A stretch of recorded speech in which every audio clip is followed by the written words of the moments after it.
Então, continuamos nossa correção agora com o caderno de atividades, página 28 até a página 32, tá? Página 28, começando na questão 18 e preenchendo esse quadro aí, né?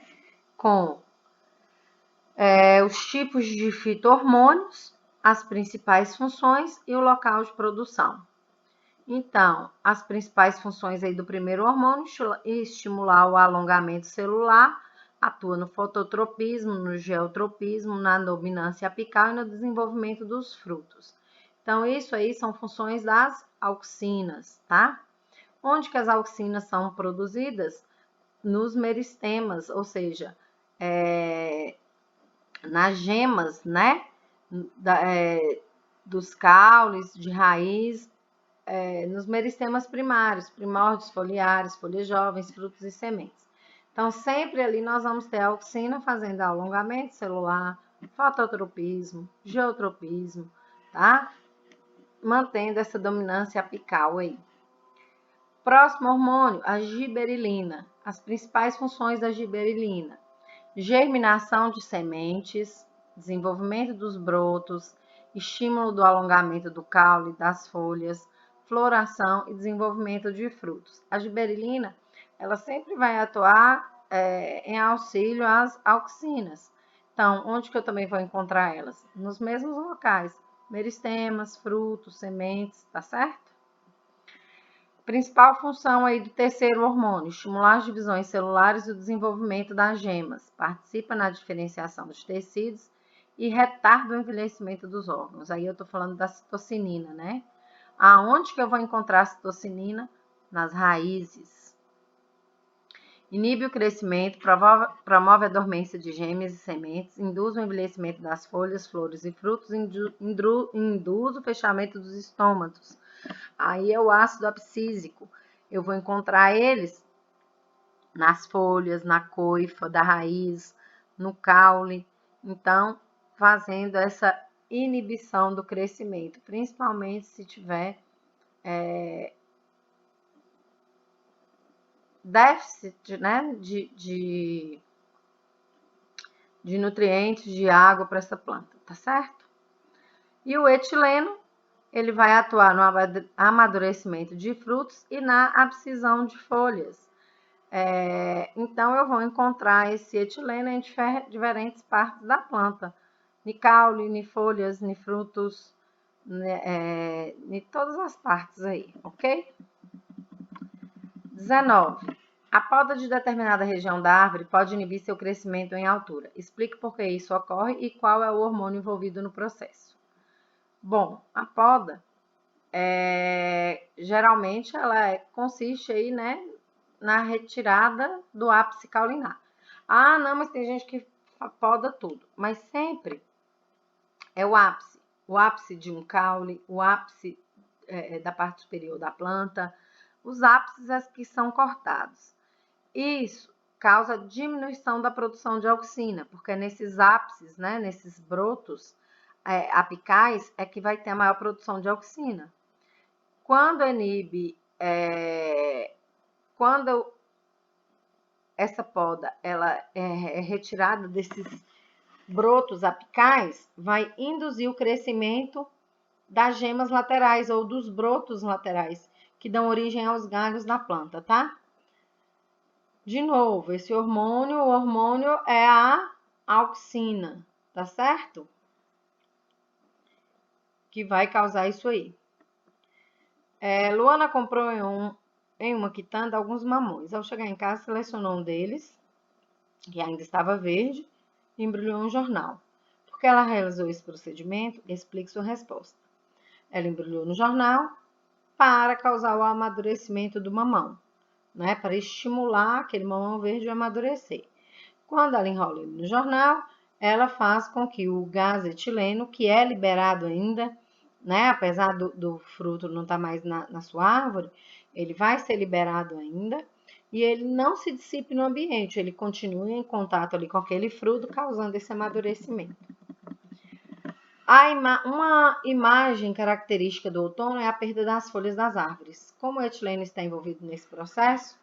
Bom, o etileno é o gás responsável, é o hormônio responsável pela abscisão foliar. A abscisão foliar é a perda dessas folhas num momento onde vai ter um déficit hídrico dessas plantas, né? Então, a gente vai ver muito isso em regiões onde os invernos são rigorosos, que muitas vezes o solo congela, a água congela, e aí a planta fica sem ter como retirar água do solo. Então, ela perde as folhas, né? O etileno causa essa abscisão foliar para que não ocorra transpiração e perda de água desnecessária, ok? 22. Sobre a atuação dos hormônios vegetais, é correto afirmar que o etileno induz o fechamento dos estômatos. Está errado, né? O ácido abscísico bloqueia o crescimento das plantas e também mantém a dormência das sementes. É verdadeiro. A citocinina atua no amadurecimento dos surdos e promove a abscisão foliar. Isso é o etileno. A giberelina promove a germinação de sementes e o desenvolvimento de brotos e folhas. Está correto. A auxina promove o alongamento celular e atua no fototropismo e no geotropismo. Também é verdadeiro. Então, 2, 8 e 16 devem ser marcadas. Unimontes. A imagem abaixo reflete alguns efeitos de um fito-hormônio sobre uma planta. Analise aí com base nos acontecimentos associados, assinale a afirmativa correta. A sensibilidade à auxina é diferente nas várias regiões da planta e há clara evidência de dominância apical.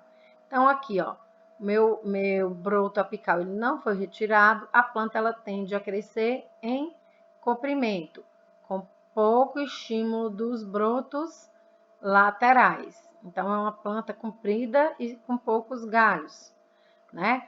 Aqui que não tem dominância apical, que foi feita a poda, o que acontece? Estímulo dos brotos laterais. E aí é uma planta de menor porte, porém com maior quantidade de galhos. Tá certo? Então, a primeira planta mostra aí essa dominância apical. Cefete. Em uma situação específica, uma prática comum consiste em envolver frutos em folhas de jornal durante alguns dias com o objetivo de favorecer o acúmulo do gás etileno, porque ele promove esse amadurecimento, tá? O ácido abscísico, conhecido como hormônio inibidor do crescimento, é necessário para regular o crescimento e o desenvolvimento da planta. Em condições adversas, como por exemplo, quando há baixa disponibilidade de água no solo, a concentração desse hormônio se eleva, desencadeando uma resposta em curto prazo, alguns minutos, que permite à planta aumentar a eficiência do uso de água.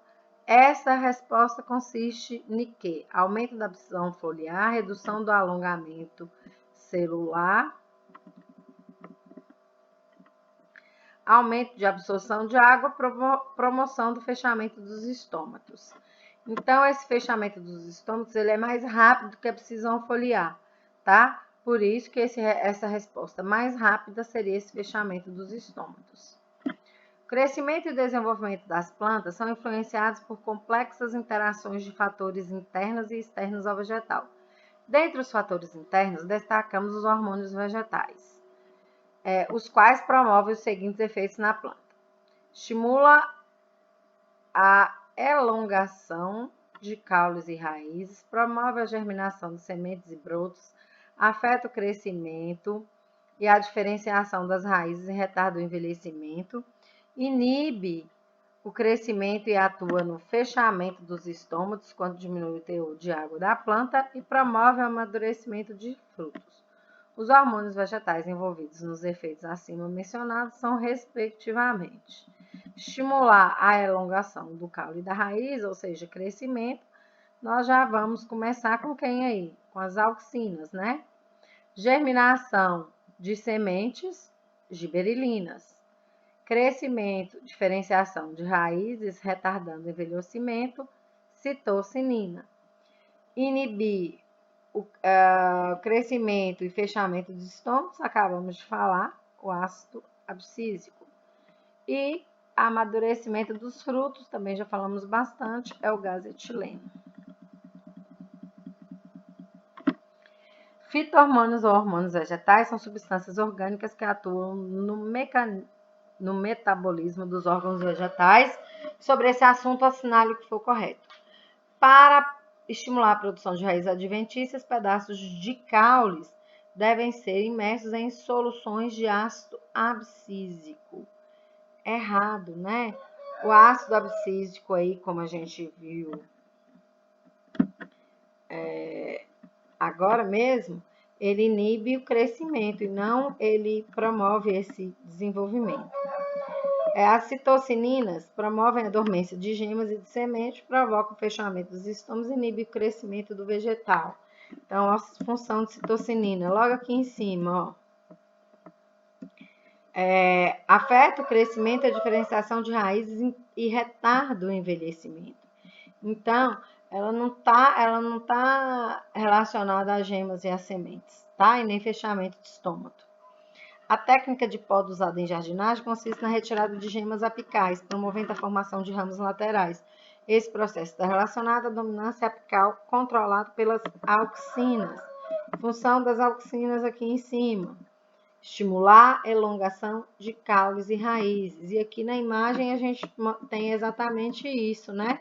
Mostrando aqui quando não ocorre a poda, quando ocorre a poda. Então, essa questão ela é verdadeira, tá?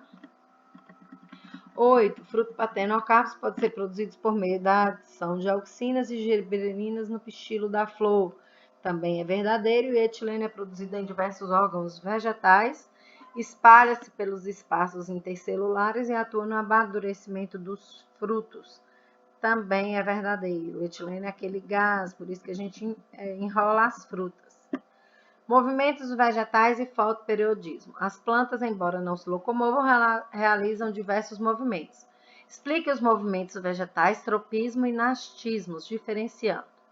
Tropismo, movimento de crescimento, né? Podem ser positivos ou negativos. Positivos, quando ele é em direção ao estímulo, a favor do estímulo, e negativo, quando esse crescimento, quando esse movimento é contrário ao estímulo, tá certo? O natismo são movimentos que não estão relacionados ao crescimento, né, e sim à turgência das células. Então, o tigmonatismo, por exemplo, é quando uma planta carnívora, por exemplo, por estímulo do pouso do inseto ali na sua folha modificada, ela consegue se fechar. Então, é um movimento, né, que essas células têm em relação a estímulos físicos aí, que também podem não ser sempre físicos, tá? 29. As plantas são capazes de reagir a estímulos ambientais, produzindo movimentos. Entre os tipos de movimentos, destacam-se o tropismo e os nastismos ou nastias. Considere as afirmativas abaixo sobre esse tipo de movimento vegetal, assinando V como as verdadeiras e F como as falsas. Então, nós vamos lembrar sempre que tropismo tem a ver com crescimento e o natismo com a turgência das células. Então, não vai fazer crescimento na planta. Então, tropismos resultam do crescimento de uma planta ou parte dela em resposta a um estímulo externo e dependem da posição do estímulo. Verdadeiro. Natismos ocorrem em resposta a estímulos externos, mas o movimento independente da posição do fator estimulante. Também é verdadeiro. O que isso quer dizer? Não interessa de onde que vem o estímulo, né? O natismo ele vai acontecer em relação ao estímulo externo. É igual eu falei, não depende necessariamente. Por exemplo, aquela plantinha que a gente passa o dedo nela e ela se fecha. Você pode passar tanto na parte de cima da folha quanto na parte de baixo. Não interessa onde foi o estímulo. Ela foi tocada, ela vai se fechar. Tá certo?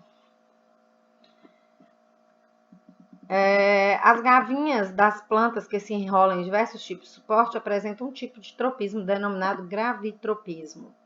É falsa. É tigmotropismo. tá? O movimento das gavinhas é tigmotropismo. Como exemplo de natismo, pode-se citar folhas da mimosa pudica, sensitiva ou dorme-dorme, que se fecham quando são tocadas. Verdadeiro foi o exemplo que eu dei na segunda afirmativa. O crescimento diferencial de uma planta observado durante o fototropismo positivo resulta da ação do fito-hormônio giberelina sobre o alongamento celular. Está errado. O fototropismo ele vai ser da ação das auxinas e não das giberelinas, tá? Por isso que essa opção aí está errada. A sequência correta do preenchimento dos parênteses, então, é a B aí. VV, F, VF. Ok?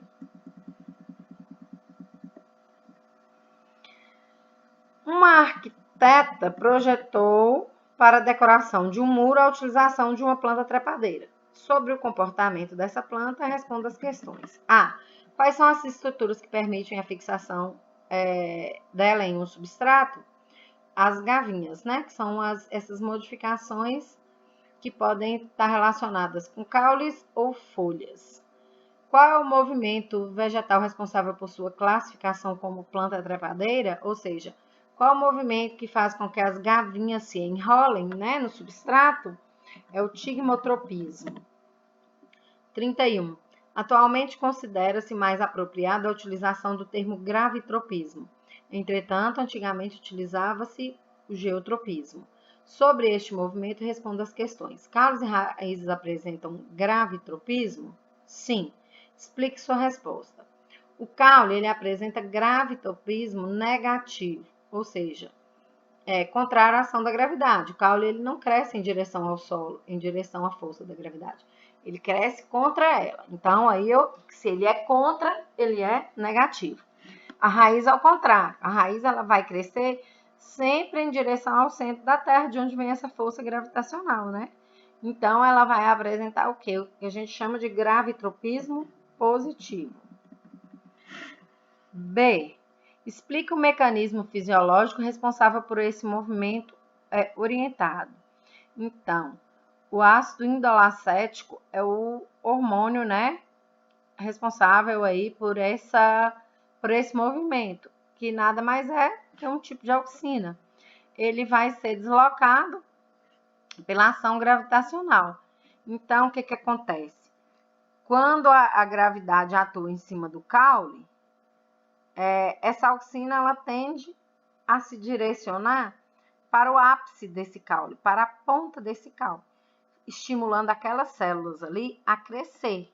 E aí ela vai crescer no sentido contrário, né, da gravidade. Já nas raízes, essas auxinas, esse ácido indolacético, ele também vai se depositar no ápice da raiz, na ponta dessa raiz, fazendo com que aquelas células vão se alongando, vão crescendo, vão se multiplicando no sentido da gravidade, tá? No sentido positivo, indo em direção ao solo, ok? Acho que é isso. 32.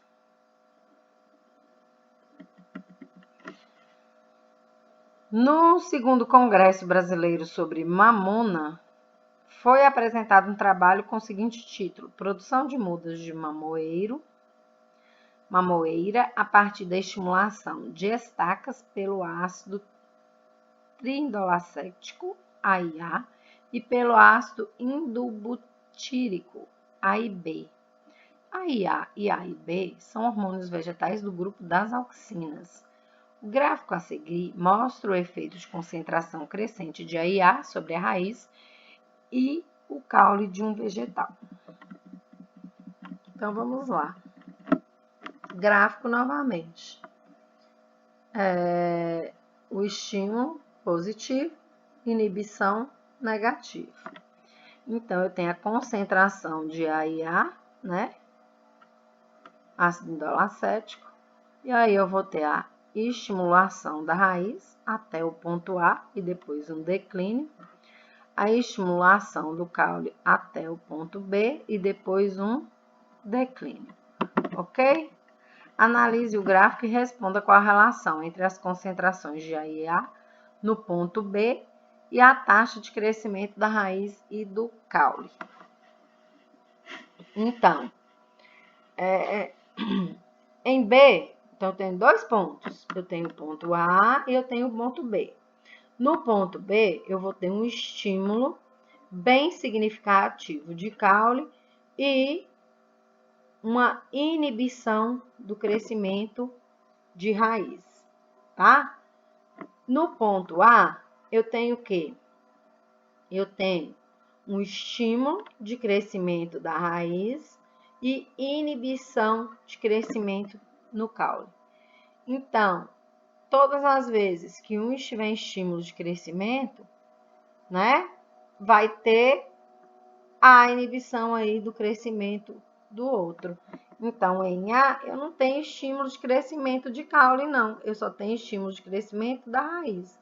E em B, eu não tenho estímulo de crescimento de raiz, eu só tenho estímulo de crescimento do caule. Tá certo? A e B são produzidos em qual tecido? Sempre nos meristemas, são os tecidos jovens. Qual a relação existente entre o fototropismo das plantas e a atividade das auxinas? Bom, o fototropismo gera uma relocação dessas auxinas, fazendo, né, com que na região onde ela está mais concentrada, ocorra um maior alongamento das células. Então, ocorre o crescimento, né? Sempre a gente vai entender que a região mais iluminada cresce menos, causando muitas vezes uma encurvatura da planta, né? Em direção à fonte do estímulo, que é a luz, tá certo? Os vegetais apresentam movimentos diversos em respostas aos estímulos externos. Considerando os movimentos realizados pelos vegetais em resposta a esses estímulos, associe as características apresentadas no quadro A com os movimentos citados no quadro B. Então, fechamento de folhas cujos folíolos fecham-se rapidamente quando tocadas. Então, aqui eu tenho natismo, né? Um tigmonatismo, na verdade, mas não tem aqui o tigmonatismo, a gente vai colocar só o natismo. Crescimento das raízes em direção ao centro da terra, geotropismo. Crescimento do tubo polínico em direção ao óvulo, quimiotropismo positivo. Enrolamento das gavinhas ao redor de um suporte, tigmotropismo. Ok? Então, a resposta correta, letra D. 34. A fisiologia vegetal busca compreender as diferentes funções exercidas pelos tecidos e órgãos das plantas, mantendo-as vivas e em harmonia com o meio. As gotículas de água observadas de madrugada nas folhas de certos vegetais significam que, durante a noite, a transpiração é reduzida e o excesso de água é eliminado pelas plantas através dos hidatódios. É isso mesmo, né? A figura abaixo mostra uma planta em posição horizontal, sendo girada lentamente durante um longo tempo.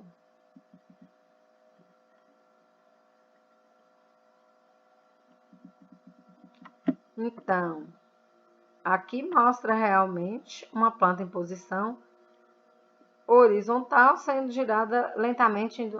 Enquanto essa planta estiver sendo girada, poderá ocorrer geotropismo positivo da raiz e o geotropismo negativo do caule. O contrário, né? Se ela não for girada, que vai acontecer esse geotropismo, tá certo? Lembrando que geotropismo aqui dessa questão é o gravitropismo, tá certo? Então, ela não foi marcada por isso. Isso quer dizer, se esse movimento ele não ocorresse, a gente ia perceber esse geotropismo. Mas, como ele está ocorrendo, nós não vamos perceber. 2. Os hormônios vegetais controlam o desenvolvimento das plantas, atuando sobre a divisão, a elongação e a diferenciação das células. Correto? Uma prática comum para acelerar o amadurecimento dos frutos é queimar serragem nas estruturas de armazenamento, liberando gás etileno indutor do amadurecimento de frutos. Isso é verdadeiro, gente. Então, o etileno ele não vai estar só no fruto que foi tirado daquela planta. Em várias partes da planta eu vou ter o etileno.